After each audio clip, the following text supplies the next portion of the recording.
Eherenfest theorem. Good morning. Quantum mechanics के अंतर्गत PSC part third में आज जो अपना टॉपिक है एहरेनफेस्ट थ्योरम एंड कॉम्प्लीमेंट्री। एहरेनफेस्ट थ्योरम क्या होती है? एक कण की गति को वर्णित करने वाली चिरसम्मत समीकरणों में यदि चिरसम्मत चरों के स्थान पर उनके प्रत्याशा मानों का उपयोग किया जाए तो वह समीकरण क्वांटम यांत्रिकी में कण की गति का वर्णन करती है। अर्थात क्वांटम यांत्रिकी में प्रत्याशा मान निम्न समीकरणों का पालन करते हैं।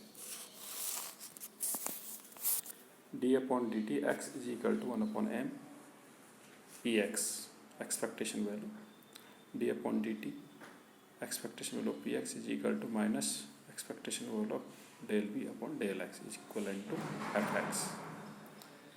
d/dt r vector is equal to 1/m p expectation value, d/dt p expectation value is equal to minus gradient of pr expectation value is equal to F are.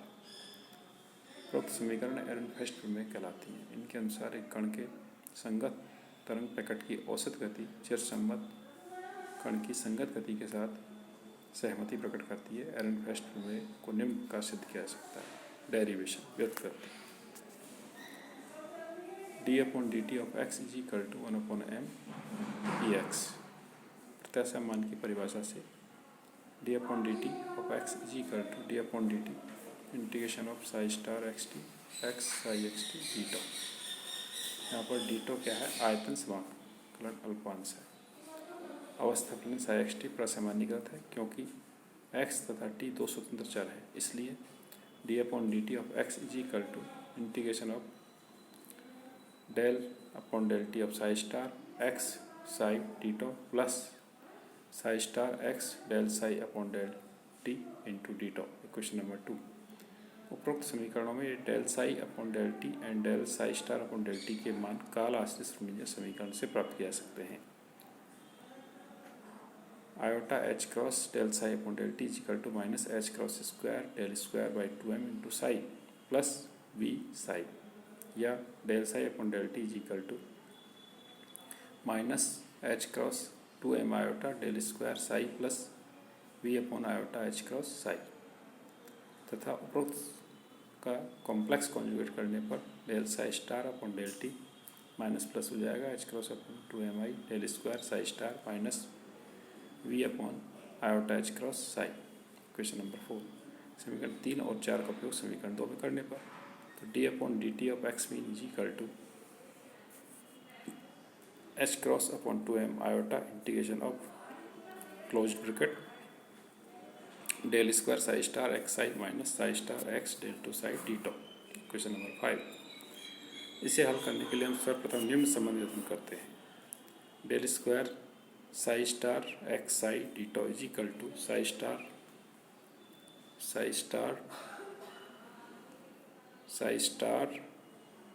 del square x psi D tau. Equation number 6। इसके लिए निम्न सदिश सर्व समीकरण पर विचार करते हैं। Divergence of phi vector A is equal to grad phi dot A vector plus phi divergence of A. तब divergence of X I grad psi star is equal to grad X I dot del psi star plus X I del square psi star, तथा इसका समाकलन करें integration of del square psi star of X I D tau is equal to, इसको खोलेंगे तो X I del square psi star D tau भी लिख सकते हैं इसको, और इसको इस तरह सोल्व कर सकते हैं del dot X I del psi star D tau minus grad X I dot grad psi star D tau. अब गॉस के डाइवर्जेंस प्रमेय के उपयोग से हम जानते हैं कि volume integral of divergence of X I grad psi star D tau is equal to surface integral of X I divergence of psi star dot D S. Gauss divergence प्रमेय आयतन समाकलन को पृष्ठ समाकलन में बदल जाती है, और संपूर्ण पृष्ठ पर जब इसकी वैल्यू आएगी वो 0 आएगी, क्योंकि संपूर्ण आकाश के आयतन समाकलन के बाएं पद से प्राप्त पृष्ठ समाकलन दाएं पद में पृष्ठ अनंत पर लेते हैं, और जहाँ पर साई का मान 0 होता है, इस कारण ही पृष्ठ समाकलन का मान भी 0 प्राप्त होता है। इस प्रकार integration of del square psi star X psi D tau is equal to minus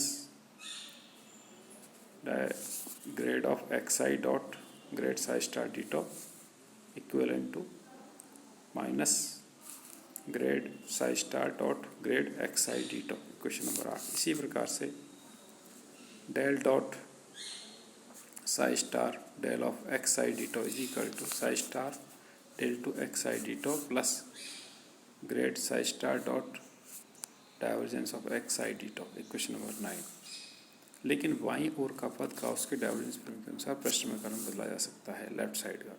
इसलिए divergence of psi star grad X I D tau is equal to surface integral of psi star grad X I dot D S equal to 0। इसके कारण अनप्रवस्था फलन शून्य होता है। समीकरण 10 का 9 में उपयोग करने पर psi star del two X I D tau is equal to minus grad psi star dot divergence of X I D tau.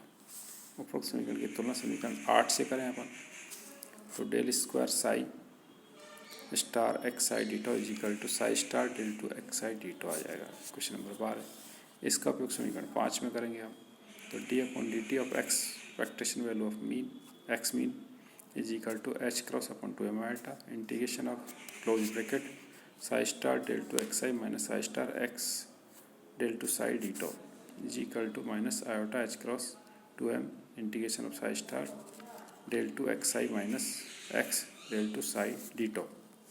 परंतु हम जानते हैं कि del square X I minus X del two psi is equal to होता है del upon del X I minus X del two Sai.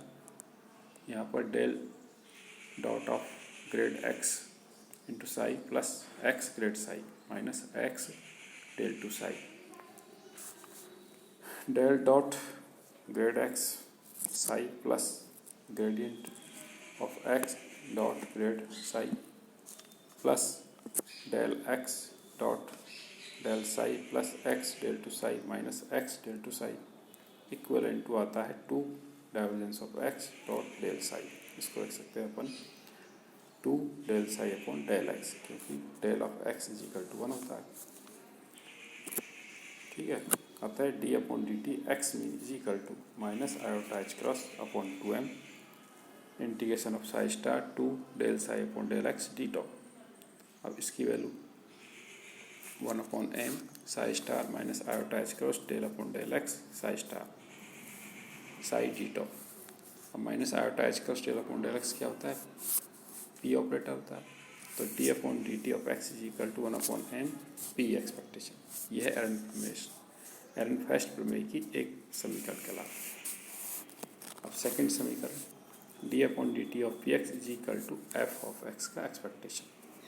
तो प्रत्याशा मान की परिभाषा से P X is equal to minus iota H cross psi star del psi upon del X D tau. अगर normalised function है तो इस समीकरण का समय के साथ अवकलन करने पर D upon D T of P X is equal to minus iota H cross D upon D T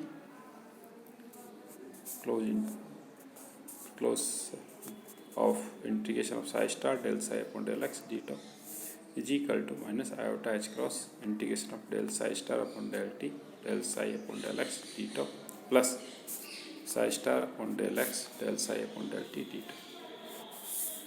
time dependent समझिए क्वेश्चन से हम समीकरण 3-4 देखते हैं कि del psi star upon del T is equal to H cross upon 2 M iota del two psi star minus V upon iota H cross psi star del psi upon del T is equal to minus H cross upon 2 M iota del two psi plus V upon iota H cross psi. इनका उपयोग समीकरण 16 में करेंगे हम। तो D upon D T P X is equal to minus H cross square 2 M integration of del two psi star del psi oh del X minus psi star del upon del X del two psi of all integration D tau minus psi star del V upon del X psi D tau. सिद्ध किया जा सकता है क्योंकि del two हर्मिटिक संकारक है, इसलिए del two psi star del two psi star del psi upon del T D tau is equal to psi star del two del psi upon del T D tau. Is equal to psi star del upon del T del two psi D tau, इसका उपयोग सूत्र करने पर D upon D T और P X mean is equal to minus psi star del V upon del X psi D tau is equal to minus del V upon del X of expectation value. तो D upon D T P X is equal to F of X expectation value, D upon D T is equal to D upon D T P X is equal to F of X. Complementary Ehrenfest प्रमेय सिद्ध करती है कि कण के लिए गतिक चरों में से जो संबंध होता है वही संबंध कण के सहचारी द्रव तरंग का उपयोग कर गतिक चरों के प्रत्याशा मानों को ज्ञात करने पर प्राप्त होता है। किसी भौतिक सत्ता के लिए प्रायोगिक व्यवस्था ऐसी है कि वह कण स्वरूप के तुल्य चरों के प्रत्याशा मान का प्रक्षेपण करती है, तब उस भौतिक सत्ता का कण स्वरूप ही प्रक्षेपित होता है। अर्थात इस प्रकार की प्रायोगिक व्यवस्था में भौतिक सत्ता का तरंग स्वरूप प्रक्षेपित नहीं किया जा सकता। इस प्रकार यदि किसी प्रायोगिक व्यवस्था में भौतिक सत्ता का तरंग स्वरूप प्रदर्शित होता है तो उसी प्रायोगिक व्यवस्था से भौतिक सत्ता का कण स्वरूप प्रक्षेपित नहीं किया जा सकता। एक ही भौतिक सत्ता का कण स्वरूप तरंग स्वरूप एक दूसरे के पूरक कॉम्प्लीमेंट्री होते हैं। किसी भी भौतिक प्रयोग में दोनों को एक साथ प्रक्षेपित नहीं किया जा सकता। ये बोर का पूरकता सिद्धांत कहलाता है, complementary principle of Bohr. Thank you.